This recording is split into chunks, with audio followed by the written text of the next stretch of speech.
So right now I'm entering the Gettysburg room here at Soldiers and Sailors Memorial Hall.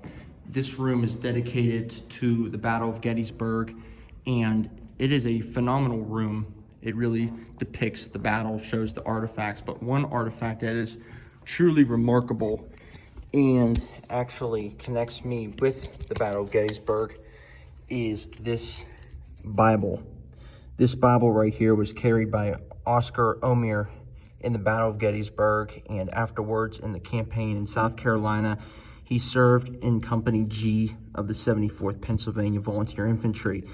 What's ironic is that this Oscar Omier served directly with my ancestor Henry Riebel, and he was a comrade with many of my German ancestors. This is a really cool artifact that many people in the 74th Pennsylvania descendant groups probably don't know about here at Soldiers and Sailors Memorial Hall. They don't probably know it's here, but this Bible really gives me a personal connection because this is an artifact that was carried by a comrade of my ancestors at many of the battles that they served together in. Yins might know that my favorite battle of the American Civil War, or probably North America in general, is the Battle of Gettysburg. These men behind me serving in the Union Army are not only the Corps commanders, but also the commander of the Army of the Potomac at the time, and that is Major General George Gordon Meade. General Meade commanded the Army of the Potomac during the Battle of Gettysburg, July 1st, 2nd, and 3rd, 1863. It says here that Meade, a Philadelphia native, so he was a native Pennsylvanian, and West Point graduate class of 1835, it was Meade's ability to choose good defensive ground that was a key factor in the outcome of the battle. He remained command of the Army of the Potomac, but was superseded in overall command by General Ulysses S. Grant in March of 1864. This man right here, General Meade, not to give him all the glory or all the praise, but General Meade is a big reason why the Union, or my dad's Pennsylvanian ancestors of the 74th Pennsylvania won the Battle of Gettysburg, because if it wasn't for General Meade establishing the fishhook, the strategic fishhook, and establishing the high grounds and the defensive positions that the Union Army would have to take to defend their positions at Gettysburg, it is unquestionable that the Confederates would have won the Battle of Gettysburg. The Confederates almost did win the Battle of Gettysburg on July 1st, but because of General Meade and because of his, let's just say, lower ranking generals, let's say Corps commanders that he commanded, because of them, they would win the battle. So right here, we have Major General Winfield Scott Hancock. He was commanding the 2nd Corps coming into Gettysburg, and he was killed early on July 1st, 1863. And with the arrival of General Meade on the night of the 1st of July, Hancock resumed command of the 2nd Corps, believing that a Corps commander must be seen. So he was sitting on top of a horse, and he was shot, which is very common during the Battle of Gettysburg. These were very heroic and very honorable men. They didn't believe in hiding behind the lines. And it's the thing about Civil War generals that really makes me proud. It makes me honor them, and maybe you should honor them too, because they actually stood in the face of the battle, in the thick of the fight, and took bullets while opposing enemy is shooting directly at them on top of a horse. I think that's fantastic. I think it's very honorable and very courageous. Right here, we got Brigadier General A.A. Humphreys, a native of Philadelphia, which is a former fellow Pennsylvanian, West Point class of 1831. He commanded the 2nd Division of the 3rd Corps at Gettysburg. Humphreys' division fought hard on July 2nd to defend their position near the Emmitsburg Road. And then here, let me point them right here, we have Major General David Birney. Born in Alabama to abolitionist parents, David Birney and his family eventually moved to Philadelphia, so would assimilate into the Pennsylvanian culture. to avoid threats made against them by pro-slavery mobs. At Gettysburg, elements of Birney's Third Corps defended the ground between Devil's Den, the wheat field, and the peach orchard. Intense enemy pressure drove Birney's men from the field. So a Southerner who would then assimilate to a Yankee Northern Pennsylvania state of mind would then fight for the Union during the American Civil War. Absolutely fantastic. So we're going to move over here to the artifacts, the legitimate artifacts recovered and found after the Battle of Gettysburg. So right now we have, let's just say, the kepis that they wore, the hats called kepis. We have the silverware, the spoons, the little artifacts, the little cool things recovered, which to me is absolutely, truly amazing because it gives you a human connection to these men. They're not just pictures on a wall like I showed over there. They are legit human beings. And right here is something absolutely fantastic. Right here is the saber and the, what's it called? Spyglass? Or, you know, the thing that the pirates, I forget the word, but this is the saber and the sheath of Major General Gouverneur Kimball Warren. General Warren actually went up to Little Round Top, which is the mountain at Gettysburg. Basically, we would call it the end of the fishhook, where in the movie Gettysburg, the 20th Maine made their stand and charged down the hill. Before that even happened, he surveyed the mountain. He surveyed the top of that high ground because he knew that high ground was a very important strategic position during the Battle of Gettysburg. So this sword belonged to him.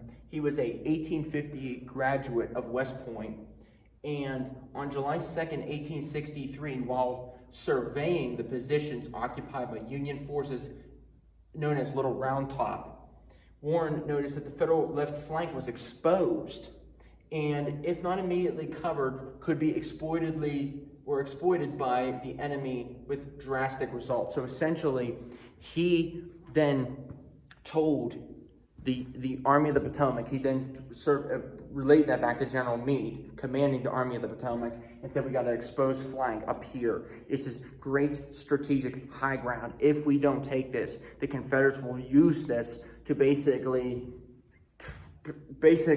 destroy the fishhook. So the fishhook would come all the way back to Little Round Top. If the Confederates would take that high ground, they could then send artillery shells or God knows how many infantry forces down and basically smash the Union Army from behind, which then would cause them to be sandwiched from the back and the sides and eventually collapse the fishhook. So because of him, they would have that superior high ground on Little Round Top. These artifacts right here are rifles recovered at the Battle of after the Battle of Gettysburg. This particular rifle here, I don't know if Jens can see it because of the glare, but this rifle, yeah, you can see it right here, is bent by grape shot. Grape shot or canister, is a ball probably that big, shoots out of a cannon, sprays out of a cannon. So as Jens can see, that soldier who was probably real close to the end of the barrel of that cannon did not make it. That grape shot probably ripped him to pieces. And not only that, but look at the end of the stock of the rifle. You can see a split at the end of the rifle. Right there. See it? That just shows the price paid. The human sacrifice, the absolute horrors and destruction and violence of that war. Absolute tyranny and carnage, or not tyranny, but absolute carnage, violence, bloodshed. But this is actually really cool that these are actual rifles that were recovered after the battle, because these are artifacts that were touched, that were handled. Look at the way I'm standing. Look at this. These men gripped them. They carried them. This is like a legitimate connection that we would have to the Battle of Gettysburg and to the men that served, fought, bled, and died at that historic battle. It's fantastic. So over here across the room at the Gettysburg Room at Soldiers and Sailors, you have pictures, 1908 pictures of the construction of the building. So as I said in the beginning of the video, when the building was being planned out in the 1890s, it was finally designed in 1907, but it took almost 20 plus years to fundraise and to acquire the funding to be able to build this amazing, well-built building.